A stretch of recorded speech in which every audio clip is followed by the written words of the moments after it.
Rock and roll, man. And so, the venture continues with the hope that I can help fellow creatives navigate the sometimes choppy and unbelievable waters of the tweet machine. My name is Lee Hall, and I'm an indie author from the UK. I'd like to thank you for joining me and also welcome you to this space for what is Twitter Coaching Sessions number 7. So, for this session, I'm going to talk about reaching 30,000 Twitter followers. I've been doing my best to try and fathom how exactly does someone like me reach that kind of number. Above everything, this was not a solo effort.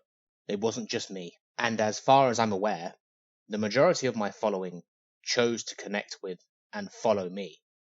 And so I don't really buy into the whole self-made stuff. It was all just me. This was a team effort. This was us.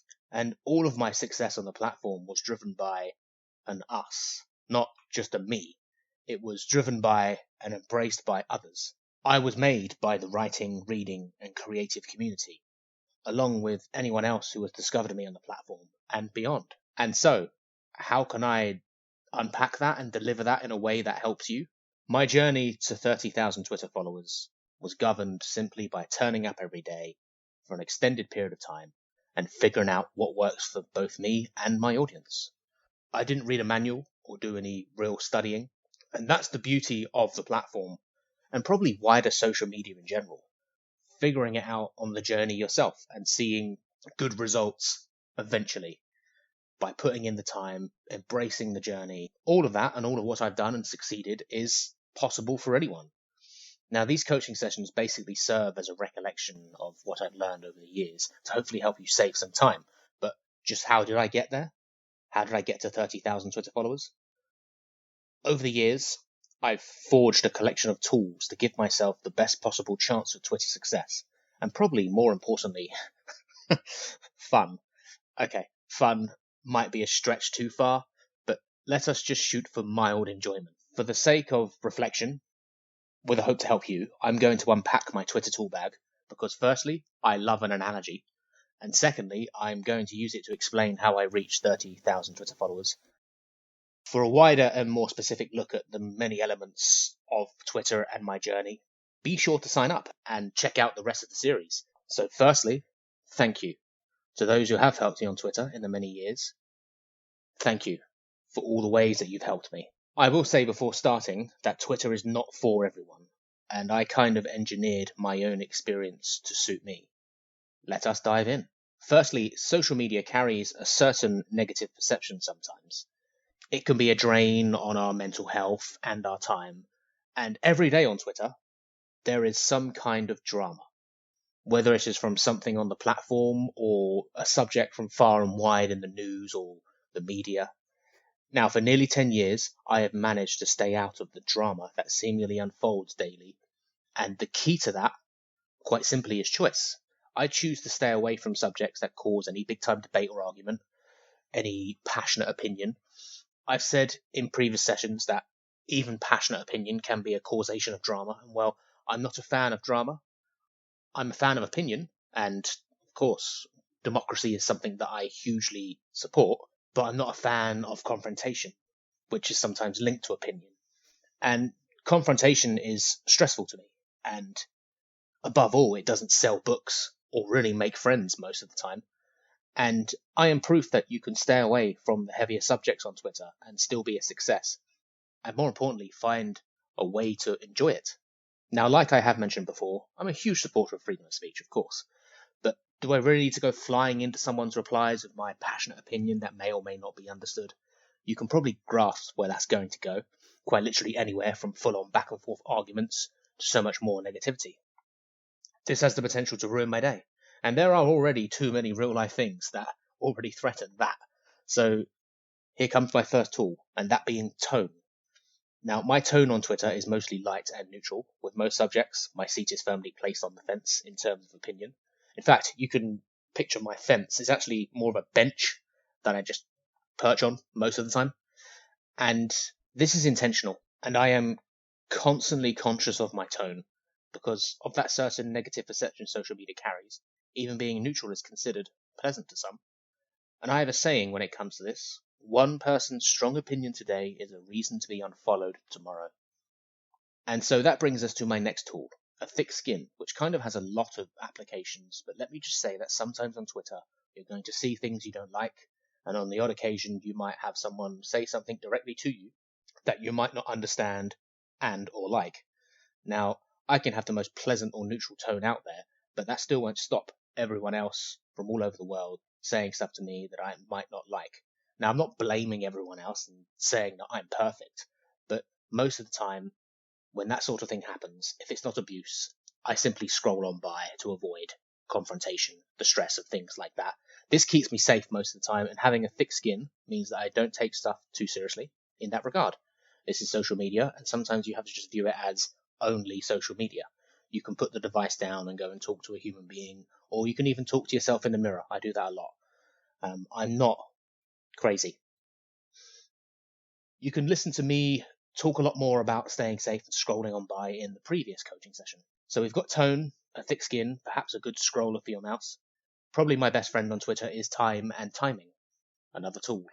Figuring out when to tweet is a big one. Most of my following is US based these days, so most of my tweeting takes place later in the day as I'm in the UK.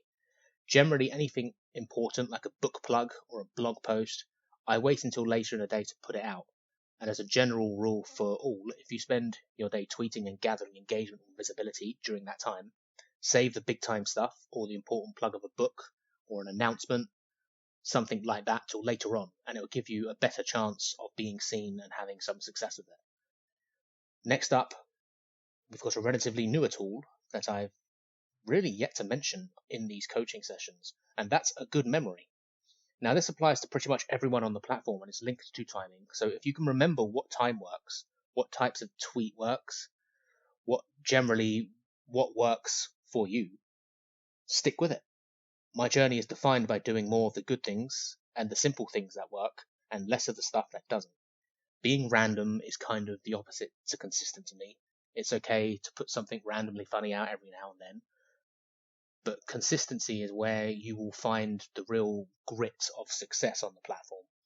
And at a quick glance, take a look at your recent tweets, scroll down to the last 10 or 20.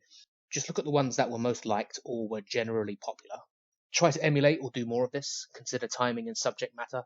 Remember, those who tweet more original tweets as opposed to retweeting others generally succeed quicker on the platform and have a better chance of succeeding on the platform. And using this trial and error method over an extended period of time will eventually help you move the needle towards success for you. And remembering what works is crucial.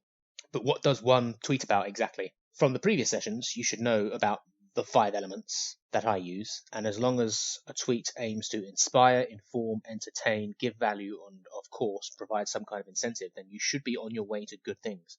Basically having something to offer in the form of conversation that will bring you closer to someone. From relevant or fun questions to advice or something you have learned to even a fun meme. This stuff will bring people closer to you and will eventually earn trust. If you can earn the trust of your followers by building bridges, using conversation, they will come back to Twitter every day to engage with you. I call that building an algorithm of trust, and you will find a specific free-to-read guide linked below. If followers trust you, they will then buy from you. And above all, that's why it's important to be consistent. Every day I'm tweeting, and on average, I tweet from 400 to 600 times in those 4 or so weeks in a month. There are no real specific numbers because everything and everyone is different, and every tweet is different, but quantity is key, and you'll figure out so much more if you simply just tweet more.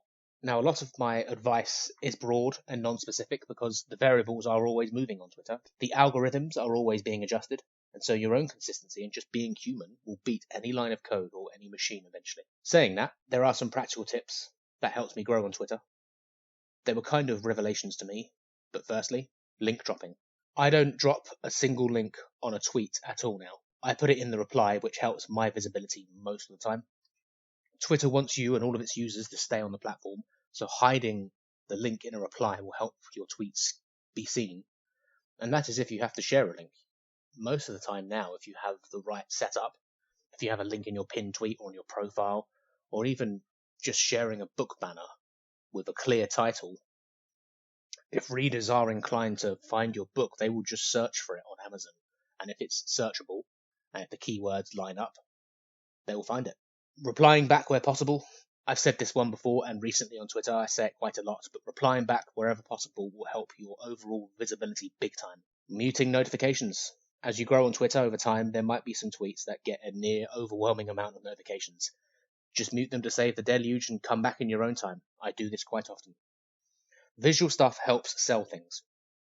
Book banners, covers, screenshots of reviews, screenshots of excerpts, quotes, even selfies of your book. All of that stuff helps sell things. I regularly sell books on Twitter by sharing these, and sometimes I don't even include a link. The subject of book promotion on Twitter is indeed a wide one, and is also another subject for another time, because the next session will be all about promoting books on Twitter. You know, it's funny how things do turn out sometimes. I joined social media to sell books, but I've stuck around on social media for the company. My fantastic following.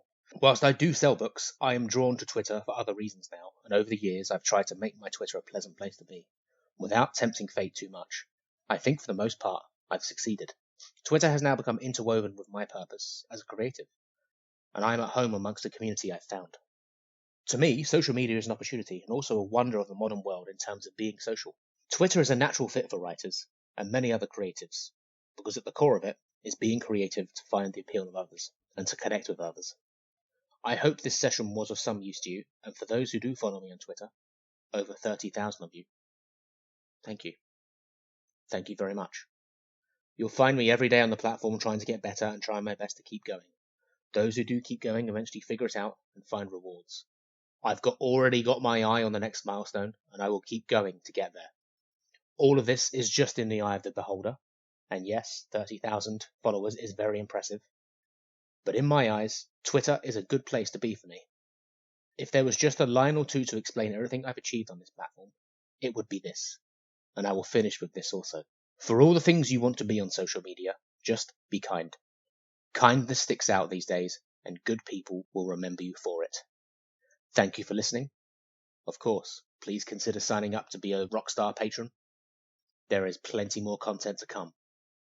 Peace out, rock and roll, man.